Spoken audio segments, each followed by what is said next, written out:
Family energy is one of those things that is felt the moment that you walk into the room. Have you ever been in a situation where somebody walked in the room and they didn't have to say a word, but the tension was so thick you could literally cut it with a knife? It took me a long time to figure out when I carry in a very harsh or aggressive energy into the house, it impacted you to the point where instead of me even giving you a chance for us to have a good conversation, it was like you felt that energy and you bristled up against it.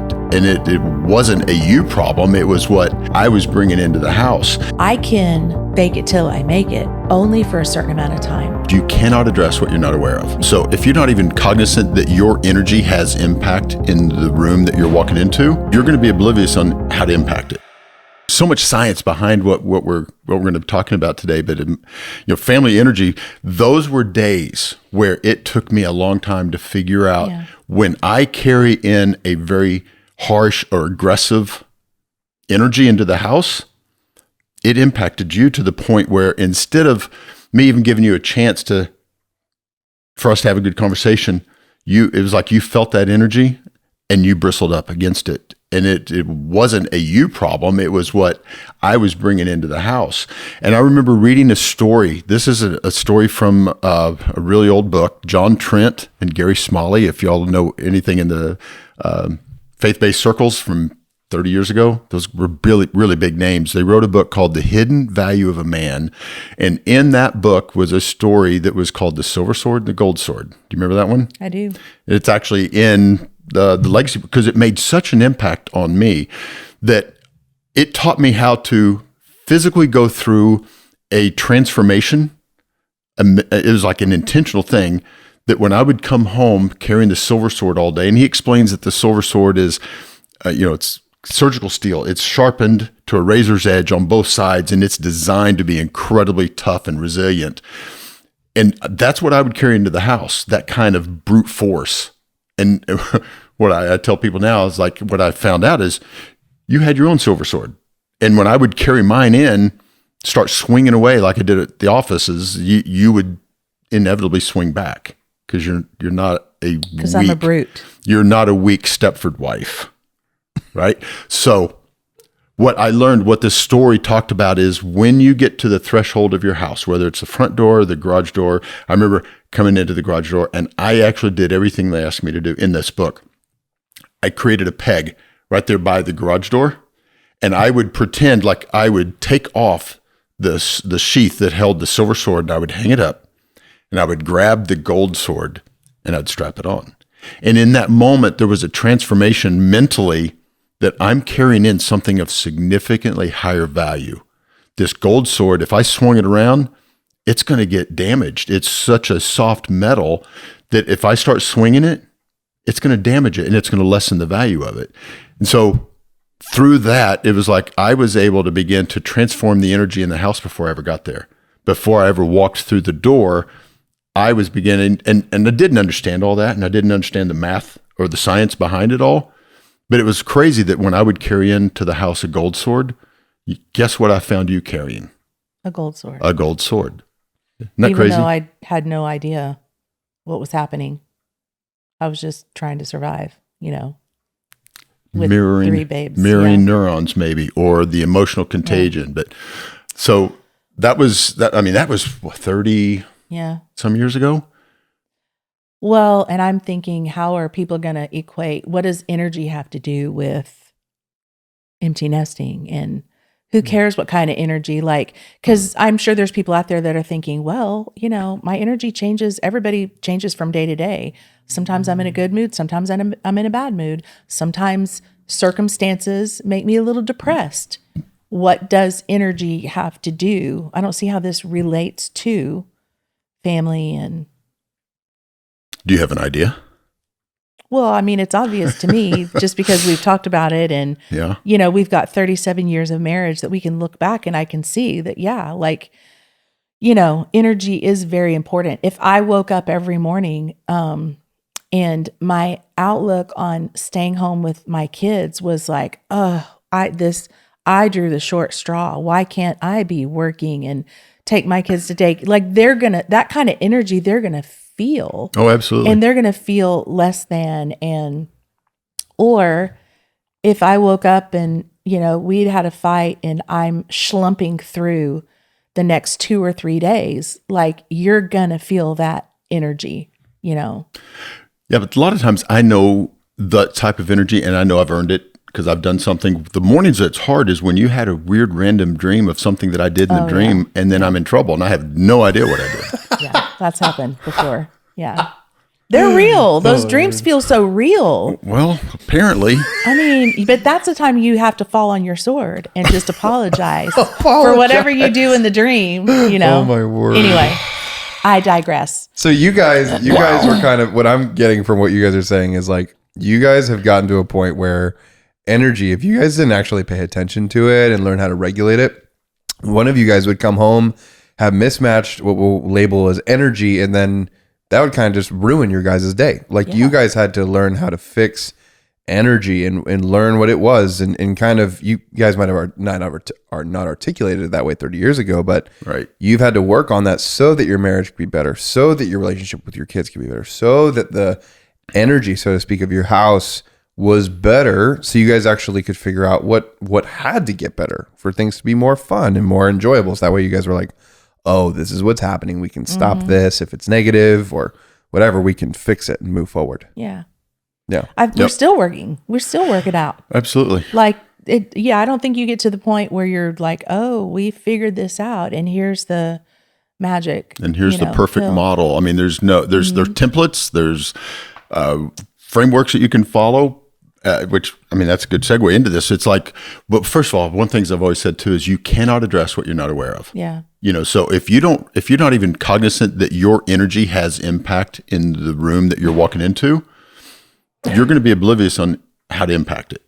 Well, here's some of the energy that I feel like a lot of empty nest parents experience, like their own energy ends up being really dull and low because their children maybe aren't responding to them like they want them to respond, or their expectations aren't being met. Maybe you didn't realize what was going to happen when kids left your house, or whatever it might be. And I think there's this dip in mood, in energy, in self-esteem in some empty nest parents, probably mainly moms, when that happens. And the energy off of that, what you're giving out is not good, and your kids respond maybe in kind, or they don't respond at all because they don't know what to do with it, when you look at parenting, and I know this is mainly geared towards empty nest, but you cannot have an empty nest conversation without talking about what led up to it. But when you have children in the house, you've got all this activity, you've got all this energy. And the thing about energy is, if when you do any level of deep dive studies, it can neither be created nor destroyed. It is simply transferred, right?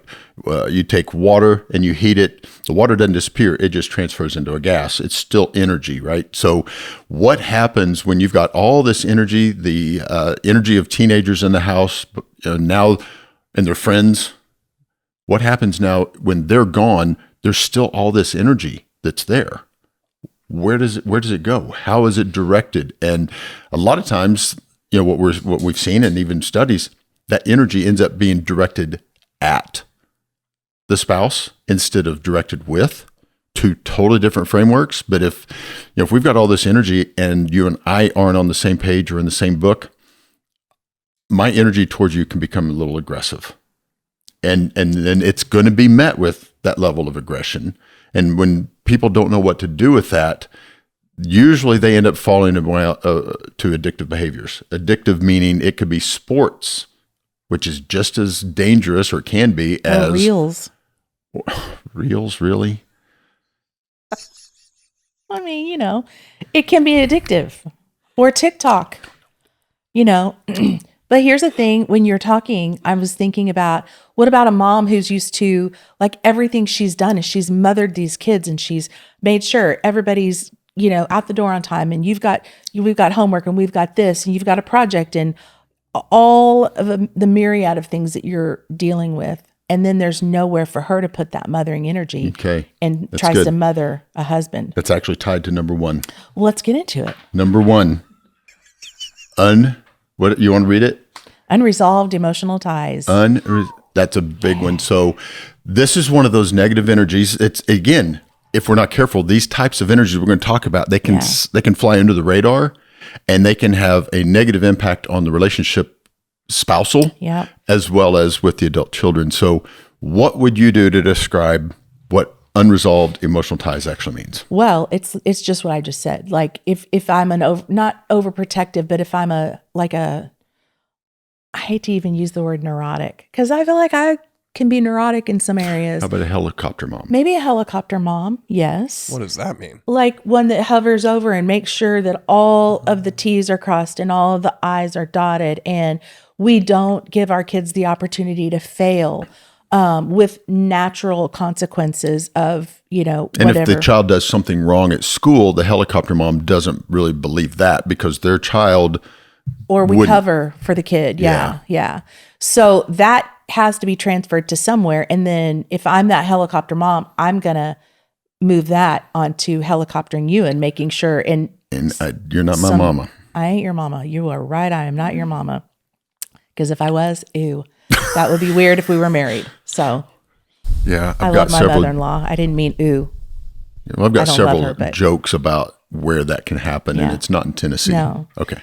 So like your kids, your kids feel this if you're even trying to have a relationship with them, but they're away at college. If they've gotten married, if they're just out of the house, your kids feel this. And sometimes kids don't know, even adult kids don't know what to do with that. And what happens if you don't know what to do with something that a parent is dealing with, even in a healthy way, like they'll just pull away.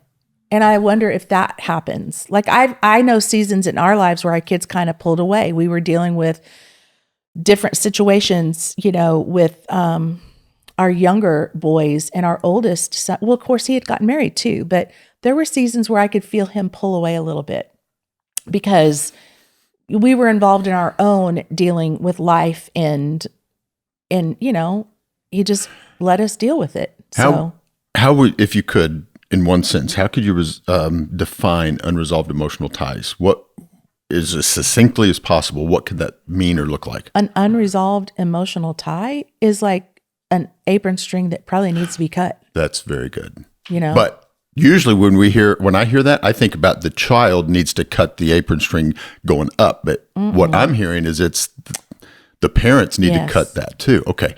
So what are some possible ways that to understand better, you're saying unresolved emotional tie. What would be like an example of one of those? I think that there's sometimes a loving parent can turn that love for a child into an overbearing love. Almost a codependency. Yeah, it's like if there's a tension with an emotion here in the middle where it's fluid, and I know this feels like I'm speaking in vague terms, but I don't know how else to do it. Love going too far to one side is like a controlling, like I have to have all your attention love.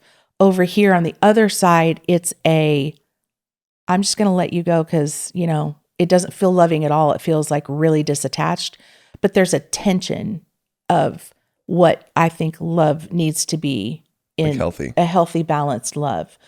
Or I think for me, an unresolved emotional tie is there's such a strong, almost dependency on that relationship that if it's no longer there, me as a dad, I'm going to do everything I can to continue to manufacture that. And, I'm thinking about, a lot of dads with their kids in sports, whether it's the son or daughter, they are so tied into that child's performance, taking them to practice, maybe even exercising with them. Now they move out of college. It's almost like a piece of me might be ripped away. I might be constantly checking them on the phone or texting, and I'm still looking for that tie that is gone.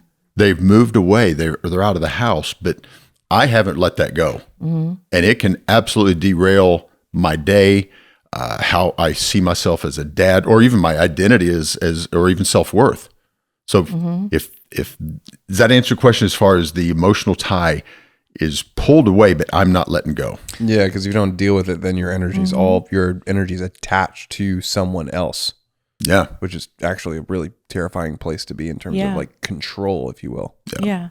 Or maybe even worry. Worry turns into like there's this tension of over worrying and being neurotic, or just not being like aware at all of what's happening. And I know we're going to get some things from some parents. It's like, my child is behaving in a way that it warrants worried. Sure. I think there are seasons for that. Even then though, we cannot live in a state of worry or fear. It doesn't mean that we, from a faith-based position, we have to turn them over to God. We got to continue to pray for them. And there were times when it felt like God woke us up in the middle of the night to pray specifically. And we later found out it was warranted. Very important that we did. You know what? I'm going to push back on this. We can live in a state of worry. You know what's going to happen? Sitting there, staying there is going to, it's going to affect a relationship between spouses, between children, but it's also, your body doesn't forget. It's going to cause issues physically in most people. It does. So I don't think there's even, we're on the same page, so there's no reason to push back. All I'm saying is you can't afford to live there. Right. You need to figure out a way to deal with that. To let it go. Yeah. So some of the ways do you have any ideas or suggestions? Oh, a ton of ideas. Okay. Yeah. How do you let go? Because I know we got 7 points. We're only on number 1. Well, you got to do the work, and everybody's different. Some people may be able to do the work and maybe get into their Bibles, find a friend, find another mom that's been through what you've been through, and that can kind of take you and help you navigate that season in a healthy way. Some people go to therapy. We're huge proponents of therapy. Like, that is not a secret. Sometimes you need some therapy. Sometimes, some people can journal. Like, some people just need to get in touch with their feelings out of their head. Yes. Journal. I think that there's multiple ways to deal with it so that it doesn't get out of hand. Find coaching, empty nest coaching. Yeah. That's a thing. And even on Jake's question is, what would that look like? The definition of, what I gave as far as unresolved emotional ties, it's really closely tied to number 2. Yeah. And number 2 is energetic overattachment. Yeah. Energetic overattachment. So how would you define that? Well, like a helicopter. Yeah. Like a helicopter mom, or a mom that's like, not, it's just, you're not letting go. You're not, it's what I said a while ago about the second hand on the clock. I believe the whole journey to empty nest, if you're aware, which I don't believe that I was super aware of this looking back, but if you're aware of what's happening and what's going to happen, this is going to be something in increments, something you recognize along the way, and you make adjustments. There are people who don't make those adjustments, and then it is like a light switch flipping on from light or off from light to dark. Like, you're just automatically, you don't know what to do. So would you say the biggest difference between number 1 was unresolved emotional ties? That is probably more fear-based, worry-based, and an energetic overattachment is more the hovering, more of living vicariously through. I think there's multiple unresolved emotions for the first point. Yeah. And then the second point is a specific one that probably most parents fall or deal with more than the others. Like, it is hard to let go. It's hard not to. And I don't know, hover. Yeah. Like, you're managing, you're trying to manage your kid's life is what I feel like hovering is. It almost sounds like something you guys would say to that would be like, get a life almost. A little bit. Like, those are the types of people you would, where have you guys ever did you ever accidentally like kind of fall into that trap and not know it? And then how'd you get out of it? Well, I think I'm trying to think like a falling into the trap, like in a big way where it was really, really difficult.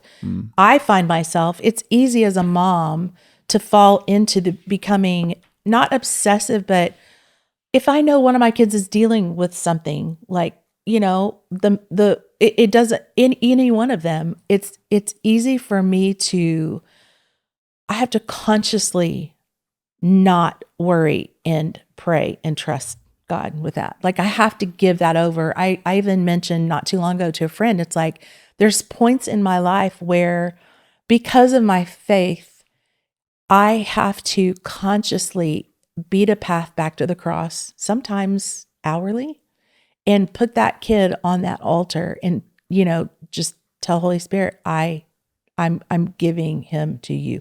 I'm giving her to you. I'm relinquishing this once again. And sometimes it takes multiple times because I find myself mentally pulling it back and worrying over it and trying to figure out what's going to happen. And so I think that's a little different than hovering like a helicopter parent that is scared of, maybe they're living vicariously through a child, and they're scared to let their kid mess up and face natural consequences, which all people have to be able to face. Otherwise, you don't understand the ramifications of your choices. If a kid's never allowed to fail, if the parent always gets them out of any issue that they get themselves into, then that kid grows into an adult who believes there's not a consequence for any of my choices. My choices don't affect anyone. And then as an adult children, the parent will continue to try to bail them out or because that's a pattern that's been set. Right. Yeah.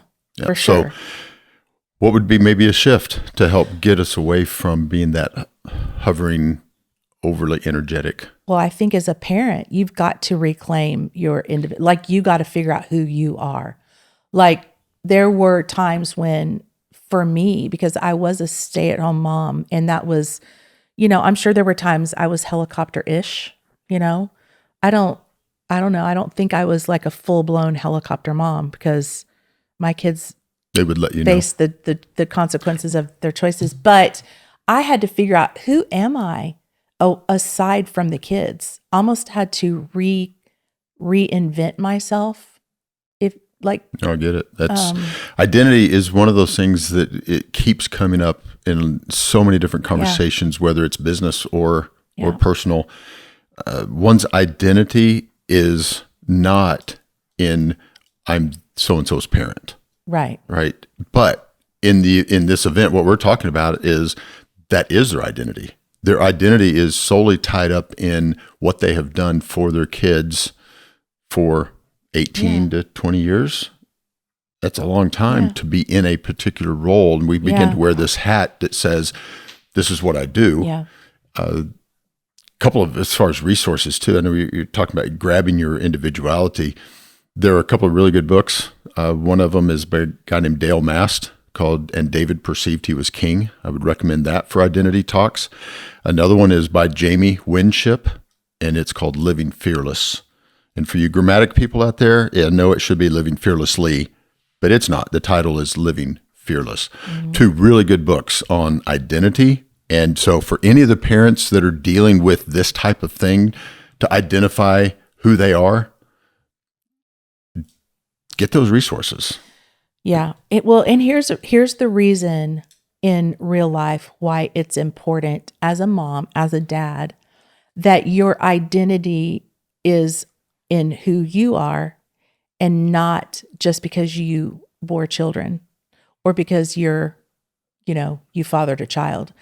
Because if your identity is so attached to those kids, then anything that kid does, whether good or bad, is going to create a response in you. It's either going to puff you up in pride, which is not a great place to be, or it's going to sink you into the lowest depths of, oh my gosh, I'm a horrible parent because if I wasn't, my child would not be doing this. And I think both of those are extremes. Both of those are wrong places to be. It's like that healthy tension again of, yes, I'm connected to you as a child. I'm committed to you. I will always be your mom, but you are your own person and I am my own person. Who were you before you had children? Who, like, we were a couple before we had kids. you know? Barely, but So, yes. well, barely, yes, because we didn't wait that long. But like, who can we be now that the kids are gone? We have to figure that out, you know? Yeah. And That's good as a couple too. yeah. And Lance, I'm curious from your side, assuming you've also dealt with this as well as being a parent, and obviously dads care about their kids, but like, assuming you've dealt with this already, like as a coach, what kinds of hard questions would you encourage people to ask themselves to separate the calling and the identity? And what are some of those hard questions if you were coaching people? What kind of questions would you give them to ask themselves about this to work through it? That's a great question. And that's a good 2 or 3 hour coaching session. But the first one is, you know, where do you define, or how do you define your worth?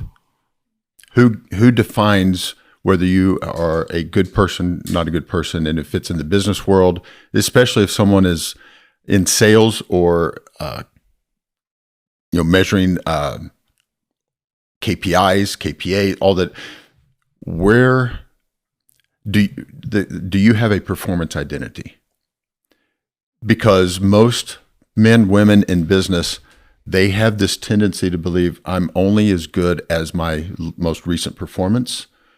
And I spent so many years in the insurance world. Every January 1st, we called it the big eraser. The big eraser came out. Everybody started at zero. It didn't matter what kind of year you had before. You were nothing. You had to start from zero.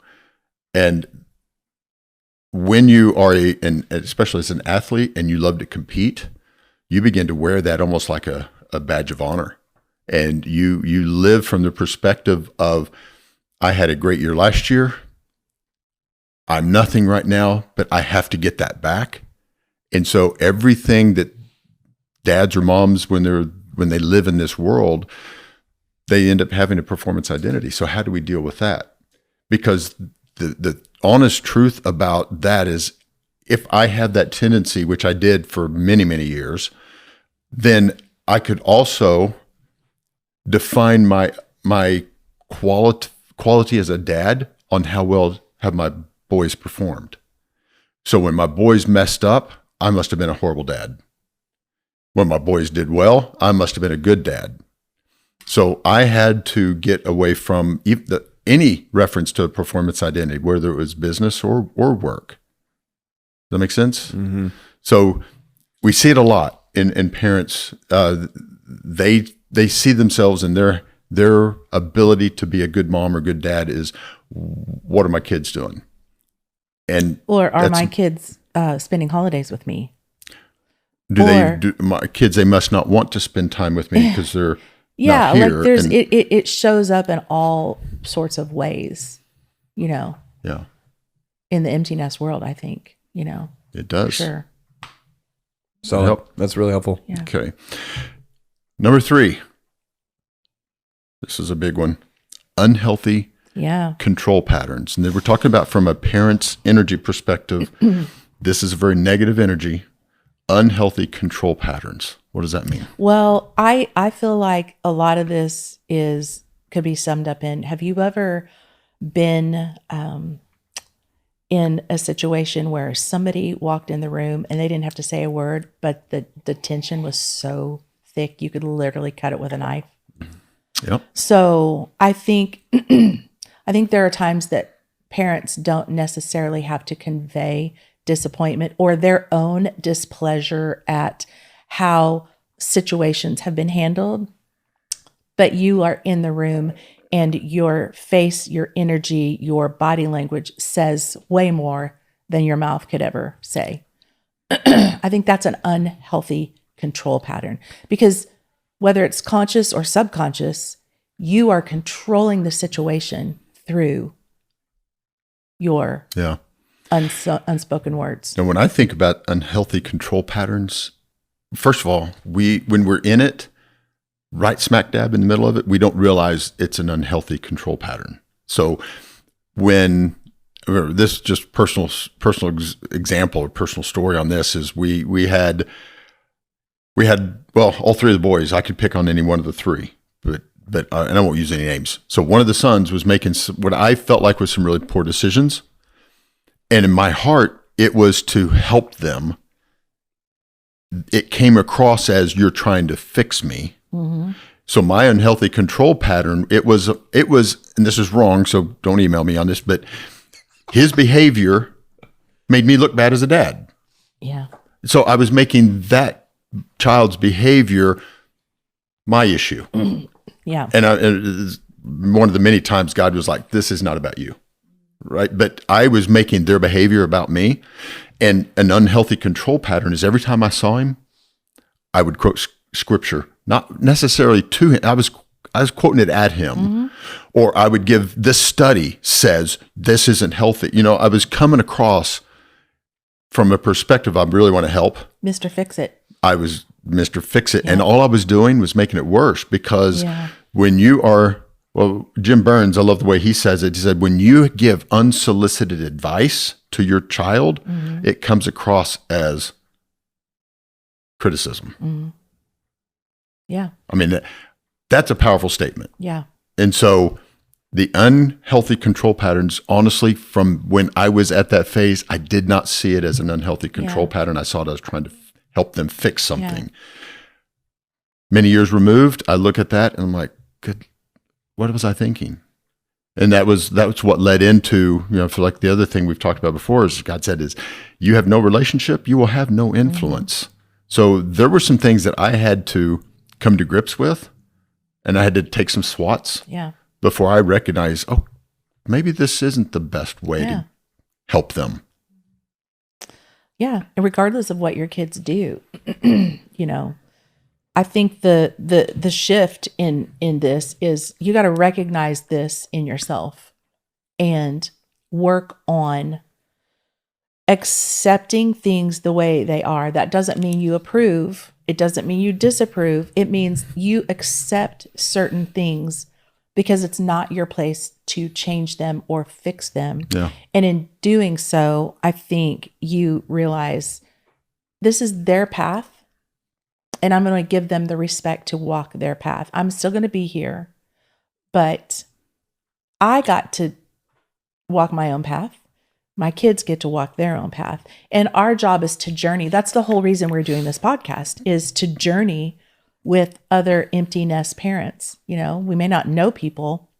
Everyone who watches, we may not live in the same town or know them personally, but we're here to journey with people, and we journey with our children, our empty nest children, no matter what happens in their lives, Yep. I think, honestly, when you say we're here to walk with empty nest parents, mm-hmm. I think I've had more conversations with parents just pre-empty nest than I have empty nest. And I think it's a wonderful place, right? There is no wrong time to begin working on the marriage mm-hmm. or no wrong time to start building that relationship. Yeah. But if I could pick a segment of the parents to really get this message to, it's probably going to be in the 15, 16-year-olds. For sure. And begin to prepare them for that transition because it's coming.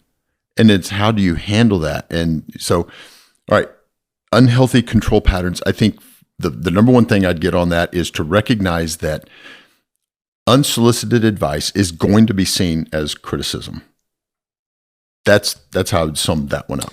And I feel like if you're a person who you might have the kind of relationship with your kids that you need to learn to ask the question before you give advice. Maybe say something along the lines of, are you open to a suggestion that I have? I have a friend that asked that question of their kid the other day, literally just the other day. And the kid's response was, no thanks. Well, then guess what you do? And he honored it. Yeah. But see, most parents won't. Right. So right. That's cute, actually. I love that. And you know what I love about, this is what I would tell that parent. Good for you. You've raised a kid who knows he wasn't ready. Like, that's some kind of self-awareness. I don't know if this is a teenager or whatever. It's a young adult. But the other part of it is that family had created enough safe space to be able to push back, and the parent didn't get offended. Yeah. Because honestly, the advice was going to be good because he told me what it was. It will come back. That child will end up asking the question. Yeah. When the teacher's ready, the student will appear type thing. All right, let's hit number 4. Okay. Because we're running through the time pretty quickly. Marriage energy shifts. What does that mean? I don't know. What does it mean? Marriage energy shifts. Like everything shifts when kids leave the house. And where does the energy get directed? Toward each other. Well, and here's what happens is kids provide a lot of distraction for issues that, like, think about our marriage. You know, we couldn't always deal with issues because we had, 3 boys and we had appointments and we had sports and we had this and we had usually like a gob of other kids at the house and stuff, busy. So when kids are gone and it's just the 2 of us, it's like, oh my goodness. Yeah. What are we going to do? And when you look at that, this doesn't even involve the adult children at this point. Now, will they pick up if mom and dad are having trouble? They absolutely will. But this is where we've talked about multiple times. The evidence it shows up in the divorce rate. We know now statistically it spikes. Yeah. At, what, 40%? I think was that number. 40% spike. Percent spike. Because we talked earlier, energy is neither created nor destroyed. So if now the children are gone, we're either going to pour that energy into either our work or our hobbies, or we can intentionally begin to pour that energy in a healthy way into the relationship, right? And again, if we were talking to an empty nest couple that were struggling, it's like it's never too late to begin working on that marriage. Yeah. And I believe that, How important do you think it is to have hobbies together? Well, since we have very few, I think it's really important. I really do. It could be as simple as, I know you love the gardening. I tolerate it. I love just getting out in nature. You will go, but you tolerate it. Going to play golf, I think is a great thing to do. And I like to drive the golf cart. You like to drive the cart, Yes. but you were really good at it. Bought you a set of clubs and we got out. Anyway, we're running out of time, baby. Well, I'm just saying that because I think there are some parents who feel like we're not compatible anymore because we don't have the same hobbies. And I think, well, we both like to eat. We do like to eat. We That's are a good foodies. hobby. That is a good hobby. But I do think that it doesn't, to have 1 or 2 things that you like to do together, but every hobby and every interest you have does not have to line up together. I think it's healthy for you to have interests that you like even the golf thing. You and Peyton play a ton of golf together. I think that's really good. Define ton of golf. Well, Some marriages are going to give that as a blanket excuse approval to go play golf. No, we play maybe once every 6 weeks, and that's to you is a lot because the weather is. And other people they'll conducive. play 3 or 4 times a week. Maybe it doesn't matter. You're splitting hairs. My point is, what you talking? That's a good thing that you get to do with one of your sons. Like there are hobbies that I love to do that you're never gonna love to do with me, and vice versa. And we have some couples that our age group that they have some joint hobbies. They love pickleball. They go play pickleball together. We do like pickleball together, and we can do that. So that's good. Yeah. So there are things I think it is important, but I don't think it's one of those things that we don't have anything in common. I mean, if you look at the way, yes, we both love to eat. But we that can't be problematic. We can't share a steak because you like yours burnt and I'm like mine bloody. We can't share a pizza. I can't even look at your steak because it's like a crime scene on a plate. Yeah, well, I can't. That's right. It's too much. Like I literally cannot. I lose my appetite, so I have to not look at what you're eating. That's where all the flavor is. This feels really big because you guys are like, all right, emotional attachment. You guys, this is helpful in the sense what I'm getting is like, man, if you're becoming a parent, like. You just can't forget about the fun stuff. Like, no, you can't. You can't forget to have fun. Like, if you guys stop having fun, then what's the point? And some of it is we have to kind of remember we had fun together before we got married, like when we were dating. Yep. And it's a different time because I feel like some people, the whole dating world is a little interesting because you're putting your best face forward to catch your whoever you're gonna, want to marry. And then when people get married, it's then you find out who you really are in some instances. So I think looking back to what we did, how we had fun together before we were married, Well, that's actually tied into this number 5. each one of these, if you know, there's a lot of overlap, so Right. we could sum it up, and we will at the end. But number 5 is really intimately tied to number 4, but it's energy gaps or emptiness. It's like we talked about, the energy is neither created nor destroyed. It's going to be pointed somewhere. Yeah. That's a pretty big overlap, because we talked a lot about that. Yeah. Where does that energy go? It doesn't just, it's not sucked into the ether and goes away. No. You have to direct it somewhere. And I think this is what happens. And this is the danger of, if you're not purposeful with what you do with that, once your kids leave the house, you can get into some real trouble. Like, you can turn to a bottle, put your energy there. You can, I've known people who you could have an extramarital affair. And then what does that do? Not just to the marriage, but to the kids, to the whole family. All of them are destructive. They're all destructive. And I think that in the supposed gap, you try think about this. There's an energy signal based upon how you perceive something. Does that make sense? So if you look at, in this case, I'm losing a role, what is the net negative or the net energy effect of that? It's going to be negative. I'm losing a role. I'm just thinking all the examples of how people handle that. They, like you said, they turn to the bottle. TV, sitcoms, food, whatever it is, anything in excess can become a destructive behavior, versus I'm gaining new responsibilities. Or new time freedom. But I want you to elaborate on that, but I can look at this as from two perspectives. I'm losing a role, or I'm gaining a new role. The energy frequency of those two frameworks, they're different. Yeah, they're vastly different. So if we're talking about the negative frequency of emptiness or gaps, where are we going to point that time? I think it really starts in how we think to process things. Because if I've lost a role, there's not much energy in that, not positive energy at all. But I'm going to probably find myself sitting on the couch, maybe Xbox or Call of Duty or whatever. I don't even know if those are still around. I'm showing my age on that. But No, it's still around. It is. Yeah. Oh my goodness. Yeah, you're good. My job when I played Xbox, that was one of the things that I found a hobby that the boys liked. But my role was to make everyone else look really good. Yeah. Good for you. What was the one where it kept saying respawn? What game was that? I don't know. You got a lot of games. Oh, Halo. Oh, do you remember Halo? Yep. Yeah. Yep. Oh, man, I was the king of respawning on that one. I think too, another way that you can really fill that energy gap is a lot of parents, in a healthy way, you can volunteer. Yeah. Giving back. Mm-hmm. Yep. Yeah. All right. I want to hit this. I think this next one is going to be a little more in depth. Yeah. It might require some additional thought or even external help. Okay.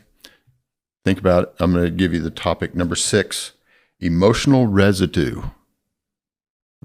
What is that? Emotional residue. It sounds like generational or even patterns, unhealthy patterns that have really taken hold in your behavior. And we're talking about this from a negative framework. Emotional residue from something from the past is something that it could be simple negative, but because of the way we keep replaying it over and over and over, it can become actually trauma. So emotional residue is something that it just sticks around. You think about residue, you drop maple syrup on the counter, you wipe it off. Unless you wash it off, it's going to have that sticky residue, and it's going to attract other dirt, grimes. So emotional residue is a really big deal. Yeah. And just from a workplace, a lot of people talk about task residue.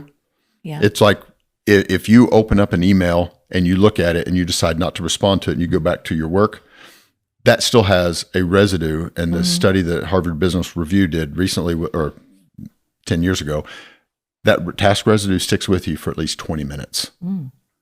So when you are shifting from task to task, it sticks with you. And it becomes, in this workplace, the reason I'm giving this example is it becomes disruptive. It makes it become counterproductive. So if that's true in the workplace, emotional residue, it will not benefit you. It will become destructive. It will become counterproductive. I'm thinking in terms of, are you thinking of like maybe a family who doesn't deal with conflict? They have unresolved emotional things that are just swept under the rug.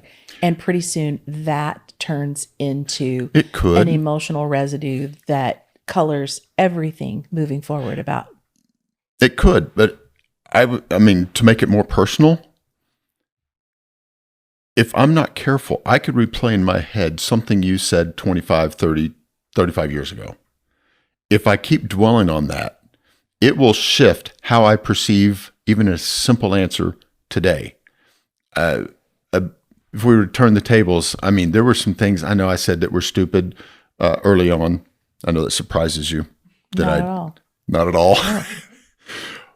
But if I come in with that hard, aggressive energy we were talking about earlier, and you and I are not on the same page, we're kind of at odds, and there might be some emotional residue. When I walk in and I say, hey, what did you do today? You might hear it as, this place looks horrible. What have you done all day? Mm-hmm. Because there's an emotional residue that I created many years ago, but because we haven't effectively dealt with it, it carries forward. And now what could have been a simple conversation or statement mm-hmm.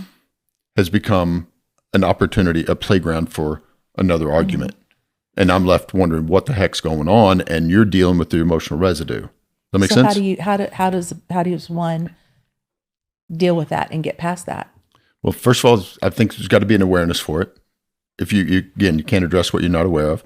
I think the second thing is you really need to get somebody else, whether it's a therapist, counselor, or just a really good friend that can help you reframe. That was a long time ago. What can you do? And then ultimately you and I have to come together. I get to apologize for ever hurting your feelings in the first place. The fall on the sword that you wanted me to do a while ago. Yeah, I think there's a difference between an apology and an actual validation of your feelings. I think it's easy to say, oh, I'm sorry, that happened so many years ago, almost in a way that just kind of is like, it just skips over it. Yeah. But an actual validation of, I understand and I see how this could be very hurtful, and I'm very, very sorry for that.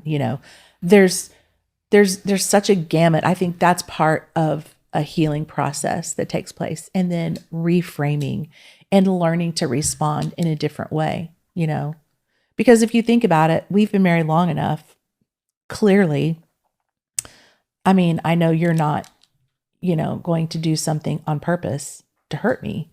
Like, I feel like if everything else is lost and I'm lost in my emotions and my thoughts, I can at least be grounded with our relationship in knowing that, you're not, you don't intentionally hurt me, because that's not a pattern. That might be something I've hung on to and I got to deal with. But, so yeah, I think there's so many ways to get over that. And that's an example of our relationship. Mm-hmm. But I think journaling and getting your thoughts out of your head and on a paper. The interesting thing about journaling is when you decide to make notes or take journal entries, you're taking what is a highly emotional piece in your head, which our minds have the ability to especially the subconscious, to have multiple emotions going on all at once. But when you begin to write things down, you can only write down one thought at a time. And it really begins to clarify what are the issues, right? As a faith-based person, we're also going to be digging into the what does the Bible say? What does the Word of God say about it? That will also be able to help us get beyond some of that emotional residue. But the interesting thing about it is if it's not addressed, and we just kind of sweep it under the rug, that might be a Band-Aid, but it tends to resurface. Yeah.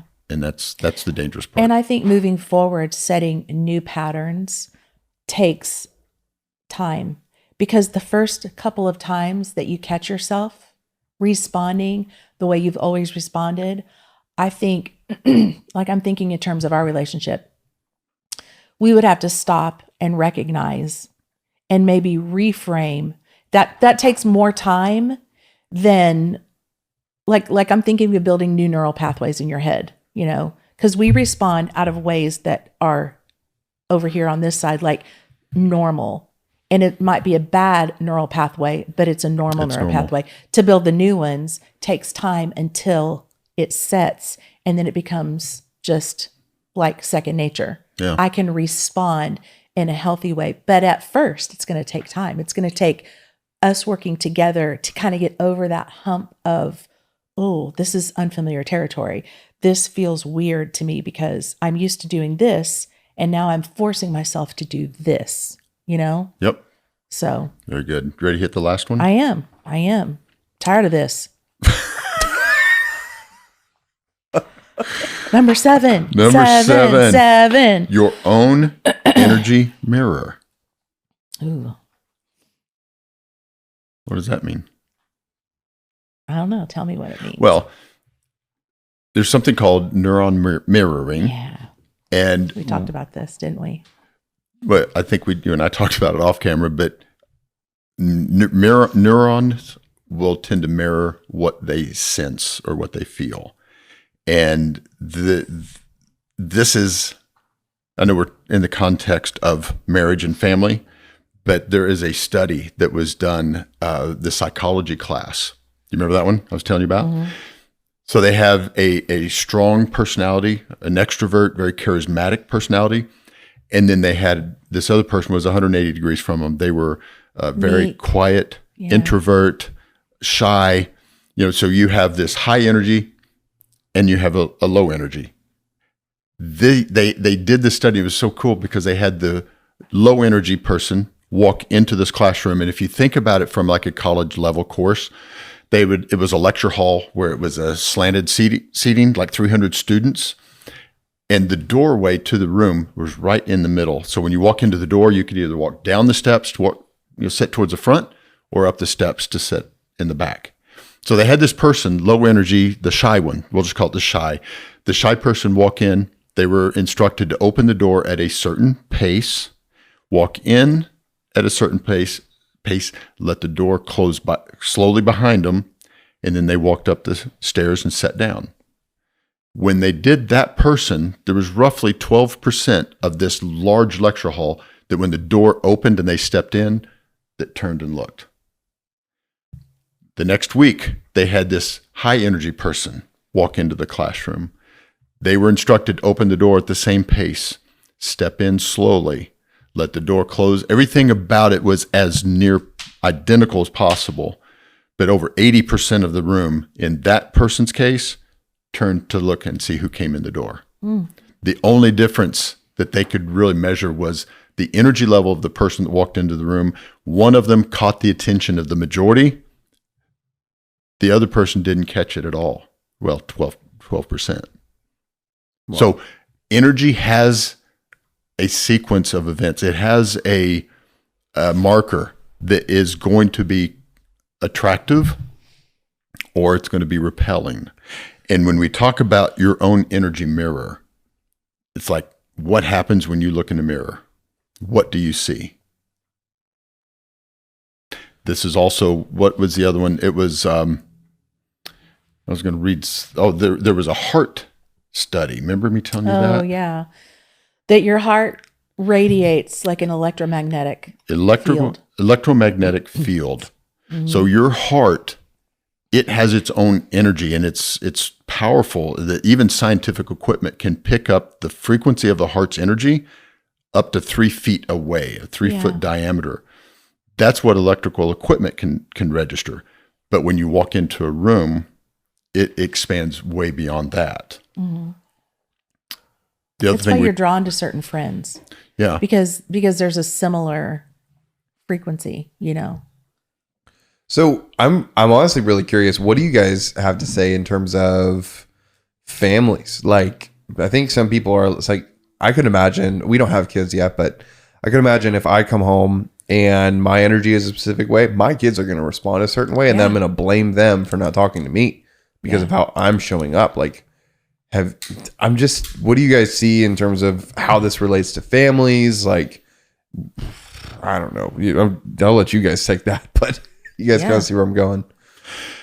Yeah. First thing that comes to mind is it used to be when we would leave our kids with someone, we would get back and it was like, oh, your kids were perfect. They were so well behaved. But the moment we walk in, it's like, all hell breaks loose. They just start going nuts. And it's because either there's a level of familiarity, and that's what I used to think it was. But, with what we're studying now, it's like, I think we bring in a certain level of energy. And if we are anxious, if we're uptight, if we're worried, if there's a load of fear. I think it could be that, but you know what else I think it is? When your kids are young, because we're talking about young kids that would happen with. I think babies, toddlers, they learn how to regulate their emotional state, if you will, as they grow. And they're happy to see parents in a lot of cases. And it dawns on them, wait a minute, I haven't seen you in however long it's been, whether it's been a day, 2 days, whatever. And they're overwhelmed because they don't know how to process what they're feeling. It's not necessary. It could be because we're bringing, Yeah, when I heard Jake's question, I wasn't even thinking about the young ones. Yeah. But that's what you're referring to. Mm-hmm. That happened when our boys were young. When they were real little. Yeah. Yeah. You get our boys together now, and they digress at least a good 15 years. They used to. They don't so much now, but they did. Like it was like they're adult toddlers again. They were adult toddlers. Because, there's that bond between them as brothers. But I think too, if my emotional state and my energy is I'm becoming increasingly more depressed and despondent because my kids are leaving.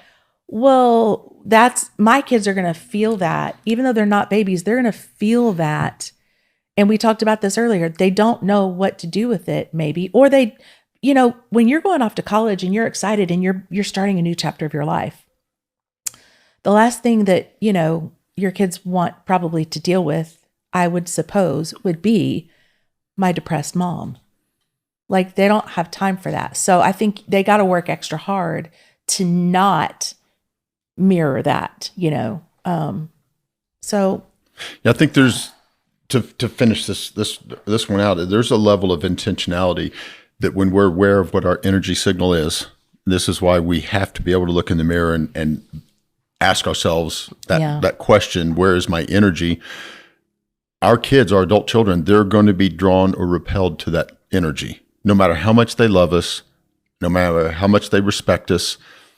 If we are constantly bringing in a very negative energy, that isn't creating an environment that one, feels safe, or two, inviting.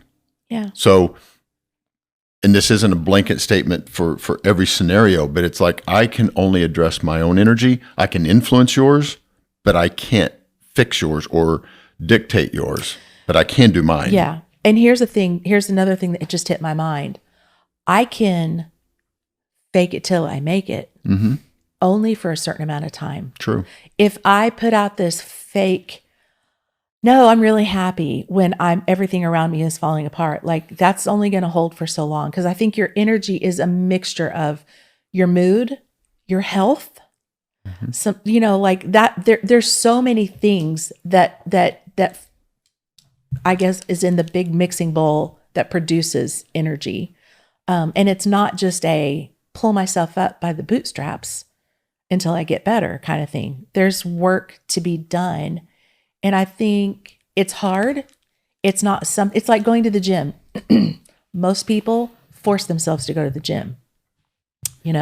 They do it not because they're excited on the front end, but you do it because it's an investment into your health, into your well-being, and working on so many things internally for you to help your family be healthy is probably not something that most people are like, yay, I can't wait to do this. But it's a necessity. It's something that has to happen if you want to move forward and you want to place your family in a healthier light. You can't avoid it. So the fake it till you make it is not a great strategy. It's Band-Aid at best. Yeah. All right. To close this out, why don't you review the 7? Review them. Review, just list them. List the 7. Unresolved emotional ties, energetic overattachment, unhealthy control patterns, marriage energy shifts, energetic gaps or emptiness, emotional residue from the past, and your own energy mirror. Those are the 7. So my challenge and encouragement to people listening or watching is go back through those 7 and see if there is maybe 1 or 2 that you can begin to focus on, and which one of these do I need to address? Which one of these might be having a negative impact on either my marriage or the relationship with my kids? What I don't want is to focus on all 7. Our minds will get overwhelmed, and it's designed when it's overwhelmed to do nothing, to shut down. So look through that list, maybe find 1 or 2 that you feel this might be having a negative impact on my family, and begin to work on that. Work on it because it's important to you as an individual, and it's really important to the relationships around you. So I would definitely encourage you to work on 1 or 2 items. And if this is, what we've talked about before, getting some feedback and some comments. So what I would love to see is, if you did pick 1 or 2, which one was it? Yeah, which one? Put them in the comments. Let us know, which ones you're going to focus on. Yeah. Maybe even why it's something you're going to focus on.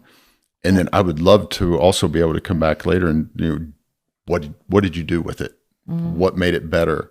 If you need resources, put them in the comments. There's so many books that I did not explain and give out today that are great resources, because I just got. We've probably done it before in other episodes, but yeah. A lot of the books I'm thinking of right now, we have not talked about, because they are specifically on the psychology of, and the like Dr. Caroline Leaf's books. She's got several, fantastic on neural pathways, but anyway, a lot of resources are out there. If you want them, put it in comments, and I will make sure that I respond to them, especially if it's YouTube one, because I've watched that one. If this was helpful, share it. Yeah. Share it with others.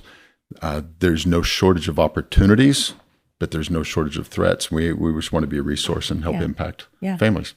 Any thoughts? Nope. Closing that's good. thoughts? Right. Yeah. Thanks for joining. How do you